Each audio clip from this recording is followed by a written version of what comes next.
ಈಗ ಮೋದಿ ಮೊನ್ನೆ ಮಾತನಾಡುವಾಗ ಹೇಳ್ತಾ ಇದ್ರು, ಕೋವಿಡ್ ರೀತಿಯ ಸನ್ನಿವೇಶಕ್ಕೆ ನಾವೆಲ್ಲರೂ ರೆಡಿ ಆಗಿರೋಣ ಅಂತ. ಹೌದು. ಅಂದರೆ ಮುಂದಿನ ದಿನಗಳಲ್ಲಿ ಇದಿನ್ನೂ ಕೆಟ್ಟದಾಗತ್ತಾ ಯುದ್ಧ, ಅಥವಾ ನೀವು ಹೇಳಿದ ಹಾಗೆ 2 ತಿಂಗಳಲ್ಲಿ ಮುಕ್ತಾಯ ಆಗತ್ತಾ, ಕಂಟಿನ್ಯೂ ಆಗತ್ತಾ, ಇನ್ನೂ ಸಂದರ್ಭಗಳು ಕೆಡುತ್ತಾ? We should be ready for the worst. But fortunately ಈಗ ನೋಡಿ, ನಾವು ಒಂದಿಷ್ಟು ತಯಾರಿ ನಡೆಸಿದ್ದೀವಿ, ಇಲ್ಲ ಅಂತಲ್ಲ, ನಮಗೆ ಗೊತ್ತಿತ್ತು ಇದೆಲ್ಲ ಆಗ್ಬೋದು ಅಂಥೇಳಿ. ಭಾರತದ ಈಗ ಏನು ಮಾಡಬೇಕು ಅಂದರೆ we have to diversify the source of energy. ಈಗ ನೋಡಿ, ಈಗ ಒಂದು 6 ತಿಂಗಳ ಹಿಂದೆ ಒಂದು ETC ಅಂತ ಒಂದು ಟ್ರಯಲ್ ಮಾಡಿದ್ವಿ, ಈಸ್ಟರ್ನ್ ಟ್ರೇಡ್ ಕಾರಿಡಾರ್ ಅಂತ. It is connecting the Vladivostok of Russia to Chennai. It takes 7 days by even the heavy ship will take 7 days.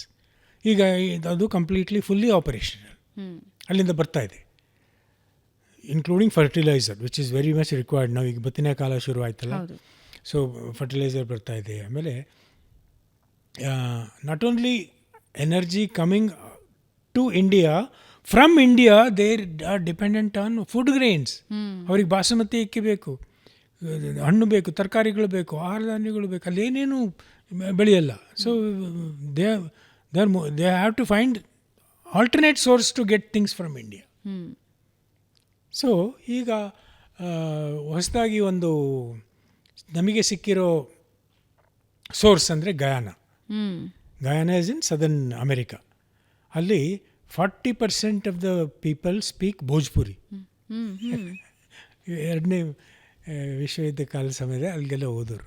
ಅಲ್ಲಿ ಕಬ್ಬು, ಭತ್ತ ಎಲ್ಲ ಬೆಳೀತಿತ್ತಲ್ಲ. ಸೊ ಅವರಿಗೆ ಫಲವತ್ತಾದ ಭೂಮಿ ಇತ್ತು, ನೀರಿನ ಸೌಕರ್ಯ ಇತ್ತು. ಬ್ರಿಟಿಷರು ಕಳಿಸ್ಬಿಟ್ರು, ನೀವು ಯಾರು ಹೋಗ್ತಾರೋ ಹೋಗ್ರಿ ಅಂತೇಳಿ. ನಾವು ದೇ ಹ್ಯಾವ್ ಬಿಕಮ್, ಇಲ್ಲಿ ರಾಮ ಮಂದಿರ ಆಯಿತು, ಅಲ್ಲೂ ರಾಮ ಮಂದಿರ ಕಟ್ಟಿದ್ರು. ಸೊ ನಾವು they have given 1 block of oil to Indians. ಎಲ್ಲ ನೀವೇ ತೆಗೆದು ಮಾಡೋಣ. ನಾವು ವಿಮಾನಗಳನ್ನು ಕಳಿಸ್ಕೊಟ್ವಿ, ಕಾನ್ಪುರದಿಂದ 3-4 ವಿಮಾನ ಕಳಿಸ್ಕೊಟ್ವಿ. It's a small country but rich in resources. ನಾವು ಅದು ಗಯಾನದ ಹೆಸರೇ ಕೇಳಲಿಲ್ಲ ಜನಗಳು, but now it is become so rich. ನನಗೆ ಕೆಲವು ಸರಿ ಅನ್ಸುತ್ತೆ, ಈ ಟ್ರಂಪ್ ಅವನ ಕಣ್ಣಲ್ಲಿ ಇದ್ರ ಮೇಲೆ ಬೀಳುತ್ತಾ, ಅಲ್ಲೇ ಪಕ್ಕದಲ್ಲೇ ಇದೆ ಅಂತೇಳಿ. Anyway that will not happen because India is there solidly behind Guyana. ಆಮೇಲೆ ನೈಜೀರಿಯಾ ಈಸ್ ಗಿವಿಂಗ್ LPG. ಆಮೇಲೆ ಇನ್ನು ಇತ್ತೀಚೆಗೆ 1 ವಾರ ಆಯಿತು ಅಂತ ಕಾಣುತ್ತೆ, ನಮ್ಮ Reliance boss he invested $300 billion in America to open a refinery like Jamnagar. What is the beauty of Jamnagar refinery ಅಂದರೆ, ಈ ವೆನಿಜುವೆಲಾ ಕಚ್ಚಾ ತೈಲ ಇದೆಯಲ್ಲ, it is very hard. It is called hard ಯಾಕಂದರೆ ಸಲ್ಫರ್ ಕಂಟೆಂಟ್ ಜಾಸ್ತಿ. So it is only in Jamnagar they can purify it. So ಹಾಗಾಗಿ ಅಲ್ಲೊಂದಿಷ್ಟು, ನಾವು after all Mukesh Ambani is a very influential business man. So he will be able to help the situation, things coming from Canada, US, even other South American countries. So ಈಗ alternate ಹುಡುಕ್ಲೇಬೇಕು ನಾವು. ಈಗ ನಾವು 1-2 ಹಡಗುಗಳು ಬಂದುಬಿಟ್ರೆ ನಾವು ಎಷ್ಟು ಖುಷಿ ಪಡ್ತೀವಿ, ಎಕ್ಸೈಟ್ಮೆಂಟ್ ಆಗ್ತೀವಿ. ಬಟ್ 2 ಹಡಗುಗಳು is enough for 3 days of LPG cylinder. So it is going to be, of course ಇಲ್ಲೂ ಒಳಗಡೆನೂ ನಾವು ಆಲ್ಟರ್ನೇಟರ್. ಈಗ ನಮ್ಮ ಮನೆಗಳಲ್ಲೇ ನೋಡಿ, ನಮ್ಮ ಮನೆಗಳಲ್ಲೇ we are finding alternate. Induction plate ಎಲ್ಲೋ ಇತ್ತು, ಇದೆಯಾ ನಮ್ಮ ಹತ್ರ ಅಂತೇಳಿ ಅದನ್ನ ಪುಲ್ಡ್ ಇಟ್ ಔಟ್. ಏನು ಮಾಡೋಕ್ಕಾಗಲ್ಲ, ವಿ ಹ್ಯಾವ್ ಟು ಫೈಂಡ್. ಈಗ ಹೋಟೆಲ್ಗಳಲ್ಲಿ ಕಟ್ಟಿಗೆ ಸೌದೆ ಒಲೆಯಲ್ಲಿ ಎಲ್ಲ ತಯಾರು ಮಾಡ್ತಾ ಇದ್ದಾರೆ. So it takes time. ಈಗ ನೋಡಿ, ಡಿಮಾನಿಟೈಸೇಷನ್ ಆದಾಗ ಏನೇನೆಲ್ಲ ಕಷ್ಟಪಟ್ವಿ, ಬಟ್ ನಾವು I don't carry wallet. There is no currency note in my wallet. ಎಲ್ಲ ಫೋನಲ್ಲೇ ನಡೆಯುತ್ತೆ, ಅಥವಾ maximum card. So every crisis presents an opportunity. Okay, ಈಗ ಇಂಡಿಯಾ ಇವತ್ತಿನ ಸನ್ನಿವೇಶದಿಂದ ಕಲಿಬೇಕಾಗಿರೋ ಪಾಠ ಏನು? ಇಂಡಿಯಾ ಬಹಳ ಚೆನ್ನಾಗಿ ಹ್ಯಾಂಡಲ್ ಮಾಡ್ತಾ ಇದ್ದೇನೆ, ಇಲ್ಲ ಅಂತಲ್ಲ, ಆದರೆ ಪ್ರತಿಯೊಂದು ಘಟನೆಯೂ ಒಂದು ಪಾಠ ಕಲಿಸುತ್ತೆ. ಕರೆಕ್ಟ್. ಹಾಂ. ಎಕ್ಸಾಕ್ಟ್ಲಿ ನಾನು ಹೇಳಿದ್ದನ್ನು ಮತ್ತೆ ಮುಂದುವರಿಸಬೇಕು ಅಂದರೆ we should look after our interest without hurting anybody, which is India doing doing in any case. ಆಮೇಲೆ ಈ ಎಲ್ಲರಿಗೂ ಎಲ್ಲರ ಜೊತೆಗೂ ಒಂದಿಷ್ಟು ಎಮೋಷನಲ್ ಬಾಂಡಿಂಗ್ ಇಟ್ಕೋಬೇಕು. ಈಗ ನೋಡಿ, ಒಂದು ಕಾಲದಲ್ಲಿ ಅಂದರೆ ಒಂದು ಕಾಲದಲ್ಲಲ್ಲ, ಕೆಲವೇ ವರ್ಷಗಳ ಹಿಂದೆ ಮಾಲ್ಡೀವ್ ಸ್ಥಿತಿ ಏನಿತ್ತು, ಇಂಡಿಯಾ ಔಟ್ ಅಂತೇಳಿ ಎಲೆಕ್ಷನ್ ಗೆದ್ದುಬಿಟ್ರು. Sri Lanka was also against us. Nepal Gen Z problem ಅದು, ಭೂಟಾನ್ ಮತ್ತು ಬಾಂಗ್ಲಾದೇಶ್ ಹಿಂದೂಗಳ ಕಗ್ಗೊಲೆ ನಡೀತಾ ಇತ್ತು. ಅವರಿಗೆಲ್ಲ ನಾವು ಸಹಾಯ ಮಾಡ್ತಾ ಇದ್ದೀವಿ. ಅಟ್ಲೀಸ್ಟ್ ಈಗಲಾದರೂ ತಣ್ಣಗಾಗಿ, ಈಗಲಾದರೂ C the what is the value of India, having India as A neighbour. What is the value? ಬುದ್ಧಿ ಬರುತ್ತೋ ಇಲ್ಲೋ ಗೊತ್ತಿಲ್ಲ, ಬಟ್ ನಾವು ನಮ್ಮ ಒಂದು ಇದನ್ನು ಮಾಡಬೇಕು. Then we should also understand, ನಮ್ಮ ಸ್ಕ್ರಿಪ್ಚರ್ಗಳಲ್ಲಿ ನಾವು ಹೇಳಿದ್ವಲ್ಲ, ನಮ್ಮ ಬಗ್ಗೆ ಭಾಳ ಅಭಿಮಾನ ಇಟ್ಕೊಂಡಿದ್ದೀವಿ, ನಾವು ಇಂಥವ್ರು ಒಳ್ಳೆಯವರು. ಬಟ್ ಶತ್ರುಬೋಧ ಅನ್ನೋದು ಒಂದು ಇರಲೇಬೇಕು. ಅದನ್ನು ಕಲ್ಸೋಕ್ಕೆ ಪಾಕಿಸ್ತಾನ ಇದೆ, ಚೀನಾ ಇದೆ. So we have to observe the dealings. We cannot cut off completely, but transactional ಒಂದು ಸಂಬಂಧ ಇಟ್ಕೊಂಡಿರಬೇಕು. ಚೀನಾ ಸ್ವಲ್ಪ ತಣ್ಣಗಾಗಿದೆ, ಯಾಕಂದರೆ ಅಗೇನ್ ಇರಾನ್ ಚೀನಾ ಒಂದೇ ಕತೆ. ಅಲ್ಲಿ ಒಳಗೆ ಏನು ನಡೀತದೆ ಅಂತ ಗೊತ್ತಿಲ್ಲ. ಅಲ್ಲಿ ಸುಮಾರು 120 ಜನರಲ್ಗಳನ್ನು ಸ್ಯಾಕ್ ಮಾಡಿಬಿಟ್ಟಿದ್ದಾರೆ. ಜನರಲ್ಗಳೇ ಇಲ್ಲ ಅಂದರೆ ಇನ್ನೇನು army. So there is lot of problem and there over capacity of buildings. ಎಷ್ಟು ಮನೆ ಕಟ್ಬಿಟ್ಟಿರೋ ಅಂದರೆ ಅಲ್ಲಿ ಇರೋಕ್ಕೆ ಜನಗಳೇ ಇಲ್ಲ. ಸೊ ಆ ಥರ. So we should understand our own goodness within us, but we should also be very cautious about ಶತ್ರುಬೋಧ. ಭಾಳ ಮಾಡ್ತಿದ್ದಾನೆ ಅನ್ನೋದು ನನ್ನ ಮುಂದಿನ ಪುಸ್ತಕ ಅದೇ, ಶತ್ರುಬೋಧ. Okay, final question. ಈ ಮುಂದಿನ ಭವಿಷ್ಯದಲ್ಲಿ ಈಗ ಭಾರತ ಹೇಳ್ತಾ ಇದೆ ತಟಸ್ಥ ನೀತಿ ನಾವು ಅನುಸರಿಸ್ತಾ ಇದ್ದೀವಿ ಅಂತ. ಮುಂದೊಂದು ದಿನ ಬರುತ್ತಾ ಸರ್ ಭಾರತ ಈದರ್ ಎ ಅಥವಾ ಬಿನ ಆಯ್ಕೆ ಮಾಡ್ಕೋಬೇಕು ಅಂತ? ನಾಟ್ ನೆಸೆಸರಿ, ಅದರ ಅನಿವಾರ್ಯತೆ ಏನಿಲ್ಲ. ಯಾಕಂದರೆ we look after our interest. ನಮಗೇನು ಬೇಕು ಅದನ್ನು ನಾವು from any corner, any nation, we will take it. That is our requirement. So ಅವರೇನೋ ಹೇಳಿಕೆ ಕೊಟ್ಟರು ಭಾರತದ ವಿರುದ್ಧ, ಇವರೇನೋ ಹೇಳಿಕೆ ಕೊಟ್ಟರು, ನಾವು ಎನಿಮಿಟಿ ಕಟ್ಕೊಳಕ್ಕೆ ಹೋಗಲ್ಲ.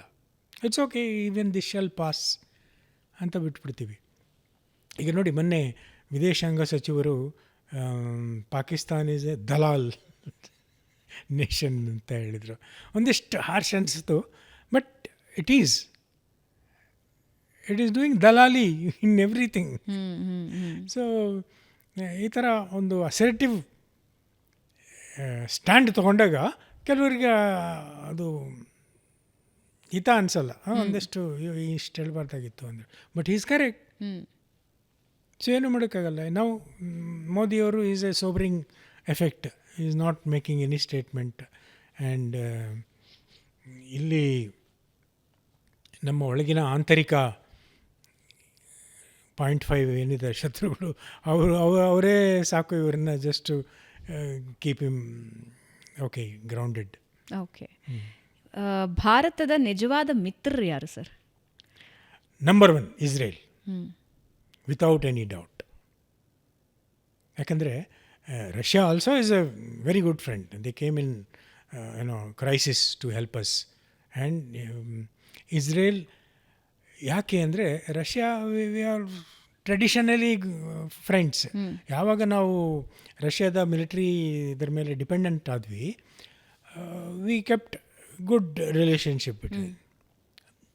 Even oil we are getting. when India did not even recognize Israel, Israel was helping us. ಯಾಕೆ? they knew that they needed our help ಅಂತೇಳಿ. ಈಗ ನೋಡಿ, their technology is wonderful. Israel is a test bench for America. Okay, ಅವರು ಹೊಸ ಏರೋಪ್ಲೇನ್ಗಳು ಬಂದರೆ ಹೊಸ ಮಿಸೈಲ್ಗಳು ಬಂದರೆ anything related to military ಅವರು ಮೊದಲು ಕಂಪ್ಯೂಟ್ರಲ್ಲಿ ಟೆಸ್ಟ್ ಮಾಡ್ತಾರೆ, ಸಿಮ್ಯುಲೇಟರ್ಗಳು ಟೆಸ್ಟ್ ಮಾಡ್ತಾರೆ ಅಮೇರಿಕದವರು, ಆಮೇಲೆ ಇಸ್ರೇಲಿಗೆ ಕಳಿಸ್ಕೊಡ್ತಾರೆ for live demonstration. How shoot Iran live Jordan anything ಅವ್ರು ನಡೀತಾನೆ ಇರುತ್ತಲ್ವಾ. ಓಕೆ, ಸೊ ಹಾಗೆ ಪ್ರಯೋಗಾಲಯ ಇಸ್ರೇಲ್. ಪ್ರಯೋಗಾಲಯ, ಎಕ್ಸಾಕ್ಟ್ಲಿ, ನೀವು ಕರೆಕ್ಟ್ ವರ್ಡ್ ಯೂಸ್ ಮಾಡಿದ್ರಿ. ಇದು ಒಂದು ಅಂತಿಮ ಪ್ರಯೋಗಾಲಯ. ಓಕೆ, ಅಲ್ಲೆಲ್ಲ ಪ್ರಯೋಗ ನಡೆದಿರುತ್ತೆ, but they want to see the on ground what is effect. ಅದು ಆಯಿತು ಅಂದರೆ once Israel does a successful mission, it is sold to rest of the world. Okay, ಯಾಕಂದರೆ ಇಸ್ರೇಲ್ ಗ್ಯಾರಂಟಿ. ಓಕೆ. ಇಸ್ರೇಲ್ ಅಮೇರಿಕಾನ control ಮಾಡ್ತಿದ್ಯಾ, America ಇಸ್ರೇಲ್ನ control ಮಾಡ್ತಿದ್ಯಾ? ಈಗ Israel American control ಮಾಡ್ತಾ ಇದೆ. ಯಾಕಂದರೆ ನಾನು ಹೇಳಿದ್ನಲ್ಲ, aim of the war is different for America, aim of the war is different for Israel. ಅಲ್ಲಿ ಮ್ಯಾಚ್ ಆಗ್ತಾ ಇಲ್ಲ.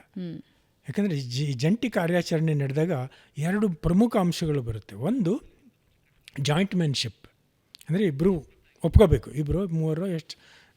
It is a very familiar term with specially in navy ನಾವು ಹೋದಾಗ 3-4 ದೇಶಗಳ ಜೊತೆಗೆ ವಿ ವಿಲ್ ಡೂ ರಿಹರ್ಸಲ್, ಜಾಯಿಂಟ್ಮೆನ್ಶಿಪ್ ಅಂತೇಳಿ. ಇನ್ನೊಂದು inter operability, ಅವ್ರ ಸಿಸ್ಟಮೇ ಬೇರೆ ಇವ್ರ ಸಿಸ್ಟಮೇ ಬೇರೆ, ಬಟ್ ಒಂದಿಷ್ಟು ಟು ಅಂಡರ್ಸ್ಟ್ಯಾಂಡ್ ಅವ್ರ ಸಿಸ್ಟಮ್ ಏನು ನಮ್ಮ ಸಿಸ್ಟಮ್ ಏನು, ದೆನ್ ಇಂಟರ್ ಆಪರಬಿಲಿಟಿ ಮಾಡ್ಬೋದಾ, ಇಬ್ಬರು ಸೇರಿಕೊಂಡು ಈ ಒಂದು ದಾಳಿ ನಡೆಸ್ಬೋದಾ ಅಥವಾ ಈ ಒಂದು ಕ್ಯಾಂಪೇನ್ ನಡೆಸ್ಬೋದಾ ಅಂತೇಳಿ. This both are missing in present EPIC fury. ಯಾಕಂದರೆ ಅಮೇರಿಕಾ ಬಂದ್ಬಿಡ್ತು ವಿತೌಟ್ ಎನಿ ಕ್ಲಿಯರ್ ಪಿಕ್ಚರ್ ಏನು ಮಾಡಬೇಕು ಅಂತೇಳಿ ಬಂದ್ಬಿಡ್ತು. ಇಸ್ರೇಲ್ ಕರೀತಾ ಇದೆ ಹೋಗೋಣ ಅಂತ ಬಂದ್ಬಿಡ್ತು. ಇವನಿಗೆ even Netanyahu is riding a tiger politically. ಅವನು ಯುದ್ಧ ಮುಗಿದ ಮೇಲೆ ಕೆಳಗಿಳಿದ ಅಂದರೆ you will be in jail, ಅಷ್ಟೊಂದು ಇದು ಇದೆ ಅವನ ಮೇಲೆ.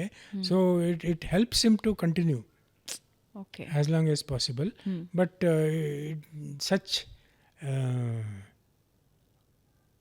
such thinking will not be good for the country. But ಅದೇ ರೆಜಿಮ್ ಚೇಂಜ್ ಎಲ್ಲಾಗುತ್ತೆ, ಇರಾನಲ್ಲಾಗುತ್ತೋ ಇಸ್ರೇಲ್ನಲ್ಲಾಗುತ್ತೋ ಅಮೇರಿಕಾದಲ್ಲಾಗುತ್ತೋ, who will do the first regime change ಅಂತ. ಎಸ್, ಮೊದಲಿಗೆ ಇರಾನ್ ಅಂತ ಆಗಿತ್ತು, ಇವಾಗ ಎಲ್ಲಿ ಚೇಂಜ್ ಆಗುತ್ತೆ ಅನ್ನೋದ್ರ ಬಗ್ಗೆ ಟೆನ್ಷನ್ ಇದೆ.